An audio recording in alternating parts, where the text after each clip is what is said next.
सर्वांना नमस्कार. मी मराठा सेवक श्रीधर घनश्याम पाटील. गाव माझं विरवडे बुद्रुक, तालुका मोहोळ, जिल्हा सोलापूर. सध्या कामती जिल्हा परिषद गट हा सर्वसाधारण महिला उमेदवारांसाठी या ठिकाणी त्याची सोडत निघालेली आहे.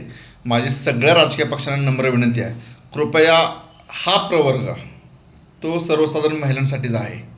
त्याच्यामुळं कृपया त्या ठिकाणी कास्टचा उमेदवार आम्ही खपवून घेणार आहे, पहिली गोष्ट. आणि दुसरी गोष्ट, कास्टवाल्यांना त्यांचे मतदारसंघ दिलेले असतात, ज्या ठिकाणी ओपनचा उमेदवार तिथं प्रवेश करू शकत नाही. परंतु ओपनमध्ये जर कास्टवाल्यांनी जर प्रवेश करण्याचा प्रयत्न केला, मग तो कुठल्याही पक्षाचा उमेदवार असू द्या, तो थेट पाडला जाईल. ही सकल मराठा समाज तुम्ही धमकी समजा आणि तुम्हाला काय समजायचं समजा. आम्ही इतरांना मोजत नाही आहे. लक्षात घ्या, आम्ही सुद्धा जातीने मराठा आहोत आणि आमच्यात आज घराघणिक पुढारी आहेत, हे पण लक्षात घ्या. कास्टवाल्यांना त्यांचे मतदारसंघ आहेत, त्यांनी ते लढवावेत. ओपनच्या मतदारसंघात त्यांनी नाक खुपसण्याचं काम करू नये, जे की त्यांच्या राजकीय पुढाऱ्यांनी आणि पक्षांनी सुद्धा करू नये. एवढंच फक्त लक्षात घ्या. धन्यवाद.